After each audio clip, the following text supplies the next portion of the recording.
This week on A Lively Experiment, it's crunch time at the General Assembly. Will this be the year some perennial bills make it to the governor's desk? And the deadline for taking out papers in the 1st Congressional District race is a little over a month away. A Lively Experiment is generously underwritten by... Hi, I'm John Hazenwhite Jr. For over 30 years, A Lively Experiment has provided insight and analysis of the political issues that face Rhode Islanders. I'm a proud supporter of this great program and Rhode Island PBS. Joining us this week, Joe Powers, chairman of the Rhode Island Republican Party, retired URI political science professor Maureen Moakley, and political contributor Don Roach. Welcome to A Lively Experiment. I'm Jim Hummel. We appreciate you spending part of your weekend with us. With Governor McKee on vacation this week, discussion about key pieces of legislation has kicked into high gear in committee rooms and on the floor of the House and Senate. While House fiscal advisors craft a budget behind closed doors, the public debate has focused on some bills introduced seemingly every year, but not quite making it over the finish line. So we've got a lot to talk about. Don, let me begin with you. And I remember last time we were here, last time we were here, Joe, welcome. We had you taped. Now we have you live. Yeah. Don, we were talking about the Policeman's Bill of Rights, and it seems every year we're going to get over the finish line. Is this the year? I don't know. I think so. I mean, I really like how the tone of the conversation. I think typically when you're talking about police reform, I have found that many times police are very hesitant and resistant, but it does feel like the police are being responsive to the needs of the public and understand that there are concerns and are willing to concede. So I like that tone. Yeah, I think it's. I think it will pass. I do agree. And I think is right. We're ready for compromise. There may be a few details that they have to work out. Anna Quezada, the senator, she was objecting, but I think they'll get over that. Anna's running for Congress, so anytime she can, get her name in the paper, that's a good thing. But I do think this is the year, and I think they're getting close to a compromise. I think there's a question of who's on the board. But I think it will pass. So just to set the table on this, for those of you who may not have been following, the Law Enforcement Officers' Bill of Rights went in 50 years ago. It was to protect some rogue chiefs who maybe would discipline officers, but it's kind of swung the other way. You can only discipline an officer with a 2-day suspension short of going to a very long hearing. So the proposal is maybe increase that to 10 or 14-day suspension, to increase a 3-member panel to 5, to bring in some civilians, and let the chiefs talk a little bit about it. So those are the 3 main things we're talking about. Joe, as you watch this, what do you think is going to play out? Well, I mean, there's no doubt that there's change that should be happening. I mean, it's just part of what happens in the way that we move forward in this world. When it comes to police reform and everything of the sort, as far as the board itself, I'm a military guy. We had this thing that was called captain's mast back in the day. And when you got in trouble, you got in front of the captain's mast, and the idea was to put you in front of a jury of your peers. I mean, what better jury of peers than people who actually serve beside you? First off, they know they know the rank and file. They know exactly how you're supposed to be behaving, and they know what you should and should not be doing. I think opening it up, though, to, and this is just my personal feeling, open it up to the general public. A lot of emotion ends up coming into it, which should be kept aside. It's not to say that things weren't done in favor of certain people for a particular reason. There needs to be some sort of jurisdiction where people can oversee what's going on with it. But being a jury of your peers, I think, is going to be the smartest move. What about the skeptic who says cops are going to protect cops? Because it's one from the policeman's side, one from the other, and then the neutral. There's a supposedly neutral person, but usually they have a law enforcement background. Yeah. And I think the critics would say you really roll the dice, because sometimes that person is going to be way pro-police or not. So what about, does it work that way in the military or? Now, in the military, you have, in the captain's mast is just that. The idea behind it is you were brought in front of everybody, and you were put next to the mast of the ship, and the captains actually would sit there and listen to all of the input and all of the evidence that was actually brought before them.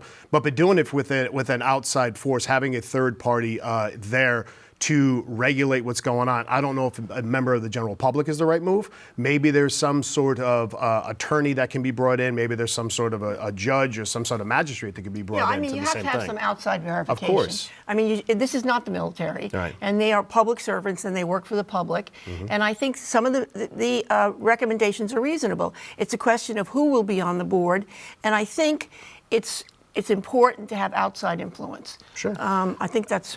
Yeah, I like the proposal to have 2 civilians and 3 police. I do think that the senator saying that no, the majority should be civilians. I don't agree with that, because I do have faith in our police officers to accurately judge their peers, and I also feel like the standard with which they will judge their peers is going to be high, and I think it should be high.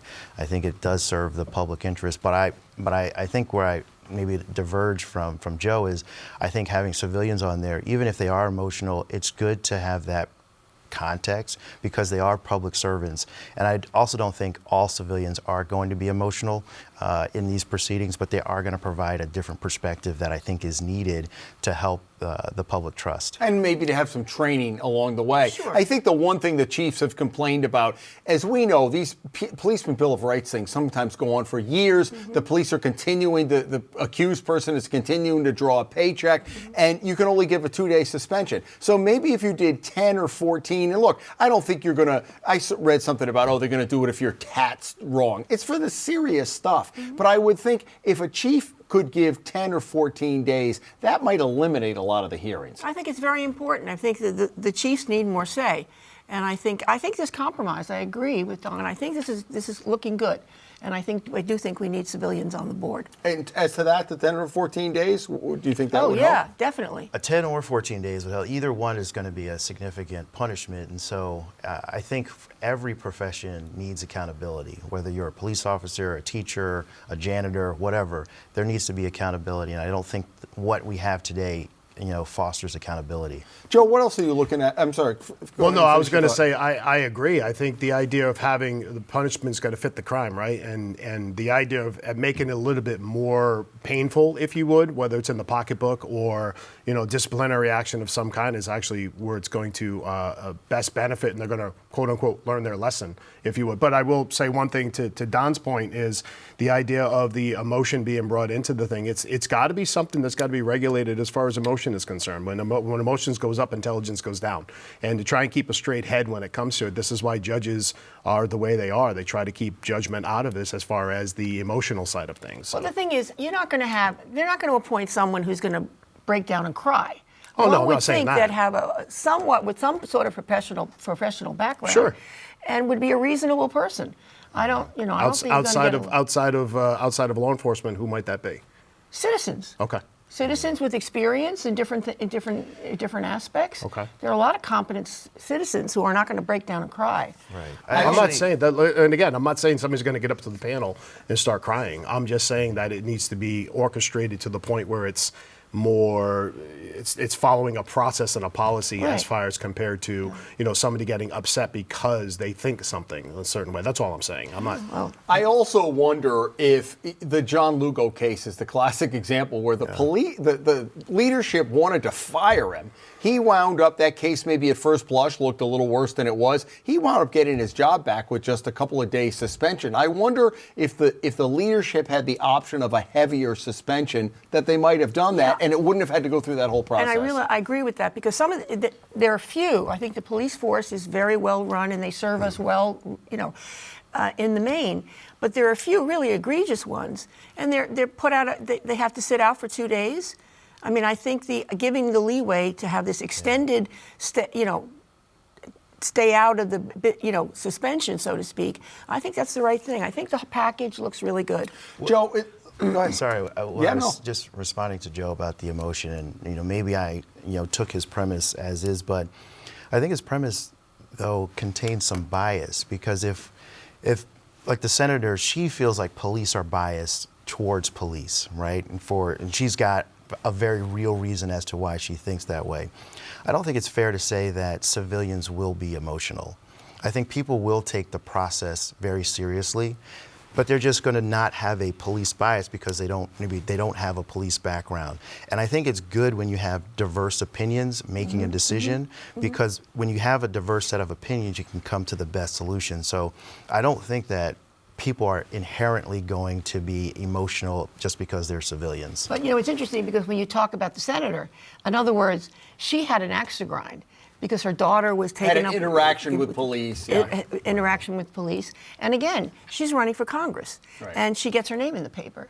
So there'll always be those kinds of quirks to the system. But generally, I think it'll be managed well. To be clear, in regards to what I'm saying is you need to have some sort of a lineup that's going to have people that's going to have a lot of multifaceted backgrounds in getting in to get the information correct.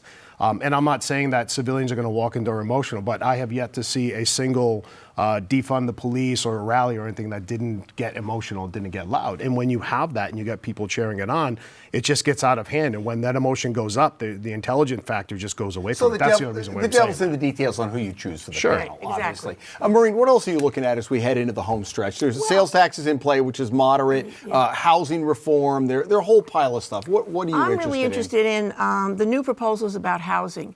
First of all, you've already talked about the fact that Stephen Pryor has taken over, and he has consolidated a lot of these things in terms of keeping it under one roof and funding, and I think he's very, very competent.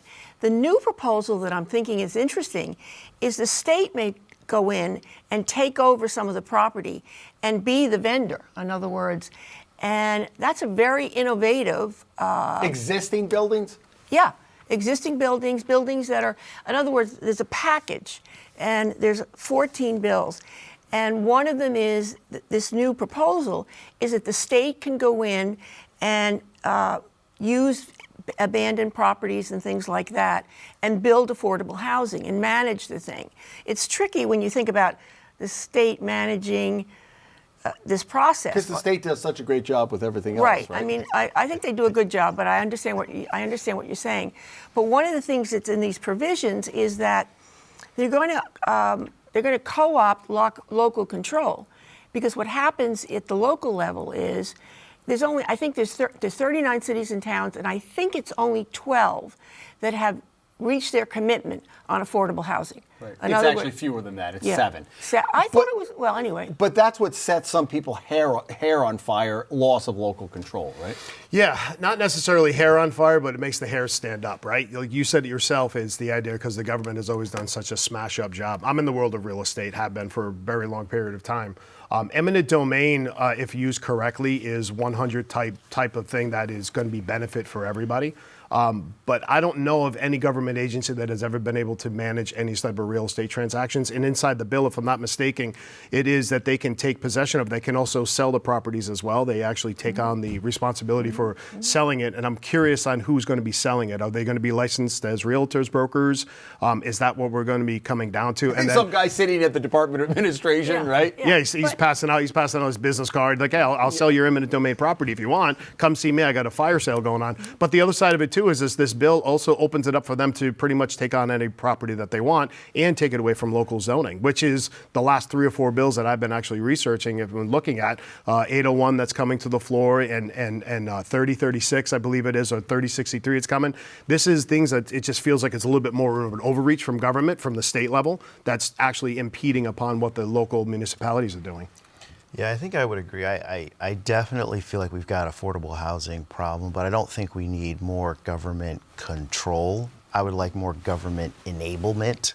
That would be better. And so I think while the solution seems very well-intentioned that Maureen's talking about, I think I agree with Joe that it's kind of scary to your point, Jim. What has the state really run well? I know we'll talk about RIPTA, and we could talk about that for days, but I just think government enablement is better than government control in this space. That's some of the pushback that I'm hearing, Maureen, is that when you supersede, and look, I understand that affordable housing is not going to happen overnight. We're trying to make it, and the speaker has been very clear, this is one of his priorities. But what I've heard from some local zoning boards, why are we here if you're going to override, like little modifications like what they call the granny flats or the in-law There's a bill for that now. But last year they had a bill that they backed off on that said that every community would have to put a registry of all vacant buildings. And then you think, well, it's the state. What if you have to mothball a school that you might bring back? So I think that's the concern from the locals. I know from the locals, and Rhode Island has a really strong tradition of local control, and I think that's good. But there have been so many, as the speaker has talked about. I mean, you can't build stuff because it's all these minuscule or minutia that you can't get around, and I think it's gone too far. I think we have to step in some of these local communities and push the idea of affordable housing and get away from some of the regulations. They don't want affordable housing. They don't want to pay for the schools. One Republican senator, which was good, talked about the fact that when they come in and they do this in the local community, perhaps they should also bring in a commercial enterprise with it so that the town has the resources to pay for the schooling and the additional children that are going to be there. But it's funny, I always knew that Rhode Island had a strong tradition of local control. But when I look into some of these issues, it's really strong. And I think I think the state has to step in. I'm not going to totally disagree. However, I think if it's been so strong, there's got to be a reason for it, and we should probably leave it alone, because any local communities that can run their own community, people say it all the time. You hear people in politics all the time, well, you don't know because you're not from here.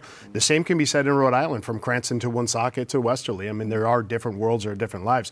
Now, is there an element in there, like you said, about somebody proposed bringing in something commercial? Well, commercial to me means business. I don't remember the last time anybody from outside wants to come to Rhode Island to do business. It's very difficult state to actually own and operate and run a business. So somebody bring it in. Now, is there a proposal in there potentially of you have a vacant building? Maybe there is a period of time that the vacant building is allowed to stay vacant before the state says, hey, listen, let's get something done with this property, not take it over. I mean, they're not going to be able to. I mean, you got still schools out there that they had to close down that they still don't know what to do with the schools. And they're sitting mothballing like you mentioned earlier. It's like that control should remain within the cities and the towns. That's how it was constructed since day one.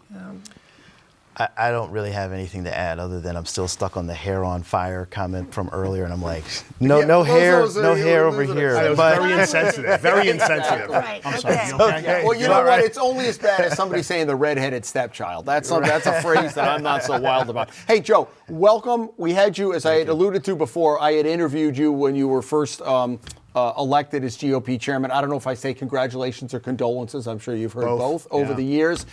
It's nice to have you on. Just a couple of minutes while we're here. Talk about what, since you and I talked, you're going to have to look to the 2024 election cycle. We'll get to CD1 in a second. But talk about what you've been doing to lay the groundwork, because it's not the easiest sell to have Republicans come on board. I was recently reading a book, and there's a very powerful line that stuck out in my head, and I'm kind of living off of this, is, pay the price for preparation. And it means take the time to actually create the foundation of what it is that you're actually going to be working on. Really work on putting a proper system together as compared to just a knee-jerk reaction or just getting out in front and starting running around.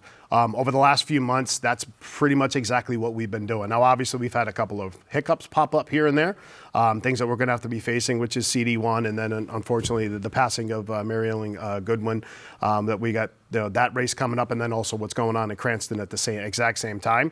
So I wouldn't expect anything different in the political party, or the landscape of politics in the state of Rhode Island. However, we're working on things right now that is, we're invoking pretty much a huge team effort. This is actually probably the first time in a long time that you've seen an entire party that's actually rallying around each other.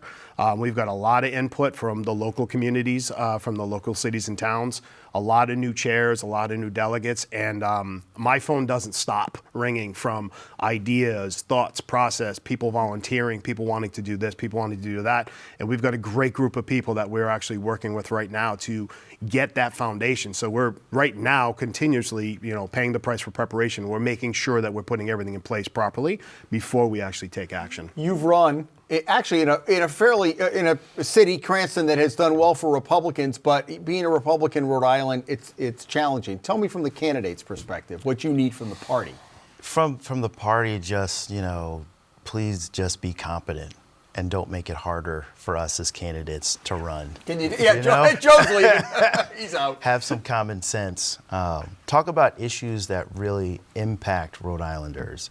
To me, like Second Amendment stuff is just not super real for Rhode Islanders, other than I would say the majority of Rhode Islanders, as they're seeing all these different school shootings, or probably the majority are saying, like, let's curtail gun rights versus expanding them. So for me, it's just being competent, being people we can talk to, and also support, like real support, not just these platitudes, having like a training session that's like 2 hours on a Saturday that doesn't really do anything. Those are the things. It's not a lot, and just putting forth candidates that have a viable chance of winning as well. I also think that it's important for the Republicans, and we need more Republicans. We need a stronger two-party system. Say that again? A little bit no, louder. we need more Republicans. We've got it on tape. Yeah, but I think the idea of working together, pulling together. I mean, there always in past years there were these factions among the Republicans. There's all 26 of them, and they weren't getting together. So I think the idea of trying to create a cohesive state organization, and you're talking about preparation. So maybe building from the ground up, you can address some of the issues that Don had when he ran. I think it's, I wish you well. I appreciate think it's that. good. Thank you. CD1, I asked you 2 months ago when we talked. Do you have anybody lined up? So we actually had a lot of conversations. So we've spoken to 4 or 5 different people. Some people who are very sincere. Some people are just kind of doing, flapping in the wind, see what they could get together. It's a tough lift because of the dynamics of the district and the short timetable. Yeah, the short timetable alone, but just the district in and of itself, the way it was, designed to facilitate a certain party. However, we do have somebody that is actually ready and willing to go. We've already had some very deep conversations. They've had the deeper conversations along the Washington front. They're not ready to announce just yet. They're just getting everything. You got 5 weeks. Paying the price. What's that? Yeah, right. 5 weeks, so you have to pull the papers. Right. It's not that I only have 5 weeks. It's that I still have 5 weeks. So we're working on it right now, right or wrong. I mean, it still depends on how you look at it. We're still working on it right now. We definitely have somebody who is ready and willing and able, and I'm pretty excited about it because they got a very good history. They're a rock solid person, and it's somebody that I think is going to do very well. If you had an EEG hooked up to my head, I'm going through my Rolodex of who would that person be? I know you are. Check, I can check. smell the smoke. Yeah. The thing is, I wonder, are people reluctant to run as a Republican because they have to go down to that morass in Washington? In other words, getting into that mess. I mean, they talked about Joe Shekarchi, and even as a Democrat. Right. And is there any reluctance that you've picked up about that? See, I'll tell you what, the one thing that I enjoy about the Republican Party, and Don can attest to this one, is we're not afraid to get dirty and not afraid to get into the mess. We're not afraid of putting up the fight. And a real Republican is somebody who's willing to stand up with what they believe in. I mean, we're Republicans in the state of Rhode Island. Hello? Mm-hmm. I mean, you can't get more you can't get more blue than any other state in the country. Right. Mm-hmm. I feel for Joe in terms of finding candidates, just because he has to kind of give the answers that he just gave. Whereas if he was a Democratic chair, he could list off a bunch of names that would be very credible to the people of Rhode Island. And I think that's what we've got to do. We've got to build a base. And I think the only way we do that, Republicans have a lot of great policies that are very appealing to people, all people, especially people of color. But we haven't positioned ourselves in that way. And I really want us to be able to do that. And I'm hopeful that Joe is able to reach out to people of color so that it's not like the Republican is just an old white guy party. Maureen, give me your snapshot analysis on the Democratic side. We now have 17 people, I believe. The latest is Bella Noka, who announced on Thursday. We're taping Friday morning from the Narragansett Indian tribe. You've been looking at this from afar. What do you think about the jockeying as we head toward the filing date? Well, I think it's going to be very interesting. First of all, I think the system should be reformed, but that's a whole other topic. But I really think a A lot of these people are going to stay in. I think that Joe Fleming talked about the fact that you need $500,000. But the thing is, it seems to me in this particular race, with all these small constituencies, you need a ground game. And if you have if you have a constituency like that, I mean, John Gonzalez has $34,000 in his account, and he's in the game. And others have $1 million. Yeah, but I mean, I think it's going to be a little less about money, although we don't know when the ads come out over the summer. But I think the ground game is going to be really important, and I think that matters a lot. And getting free media. I mean, that's one of the things that the candidates are trying to do. And so, it's anybody's guess. I mean, I couldn't tell you who's a favorite. The Latino community they usually stick together, but we have splits in that. There are other people running. Mm-hmm. So it's going to be very interesting, but I have no idea how it's going to play out. All right. We're moving quickly. Let's go to outrages and/or kudos. Don, let's begin with you this week. I think my outrage is directed towards an incident that happened in Cranston. We have Matt Riley, who unfortunately had to resign as city councilman and as chair of the Cranston Republican Party. And folks may not know exactly where I'm going with this, but where I'm going is more so when people go through things in life, we're very quick to just jump on them. Say that they're a bad person, they need to do this, they need to be out of office, the cancel culture, which I hate. We as human beings just go through stuff and we make mistakes, we do things wrong, but I don't want us to be defined by our mistakes, because if I'm defined by my mistakes, I couldn't do anything. And so I feel for Matt, and I just ask for people who are in Cranston, to take a second to pause, maybe reach out and just see if he's okay, and not just pile on to him, which is very easy to do. Okay. Maureen, what do you have this week? Mine is about Florida, all right? And as an academic, I am really outraged what's going on there in terms of DeSantis and the way he's manipulating the curriculum, talking about what can be taught and what cannot be, and into detail. And as an academic, I'm really offended by that, because it really diminishes the quality of education. When I was teaching, and I was teaching certain courses in theory, I would assign the Communist Manifesto, because it's a classic work of literature, and we would talk about it critically. If you can't do that, if you're not even allowed to talk about it, it's really awful. And moreover, the parents' input has gotten ridiculous. One parent objected to Amanda Gorman's The Hills We Climb. It was taken out of the library. One person. That's in Florida. And other states are picking up on it. All right. Joe, again, welcome. Great to have you. Did he pass the test? Should we have him back? Oh, what do you think? Good. All right. He kept his cell phone off, which is the biggest thing, because cell phone's going to go off. What do you have, an outrage or a kudo this week? So I got a huge kudo. So I don't, like I mentioned earlier, is unfortunately the passing of Senator Goodwin. At this time, Nayoka Powell, who actually ran for that seat back in 2022, has announced that she's actually going to be running. And what everybody loves about Nayoka is she's an extremely hardworking person. And she's your second in command at the she's party. Second in command. She's second vice chair. She is an amazing person. Not only a mom, hardworking mom. She's soon to be getting married. She's an immigrant. Pitch? Well, you know what? We're giving him the newcomers. No, I mean, you're the one that said free media, not me. I'm just like. My contact lens got a little dry. My point being is that she's an amazing person. She's going to do amazing things for the city of Providence. All right, Joe. Thanks. We'll have more as we go on, folks. Thank you for joining us, Don and Joe. Good to have you, and Maureen.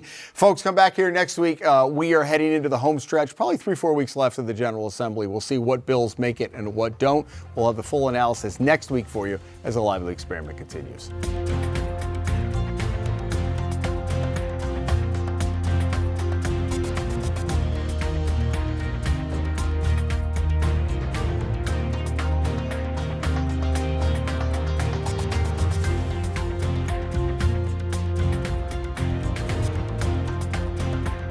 A lively experiment is generously underwritten by. Hi, I'm John Hazen-White Jr. For over 30 years, A Lively Experiment has provided insight and analysis of the political issues that face Rhode Islanders. I'm a proud supporter of this great program and Rhode Island PBS.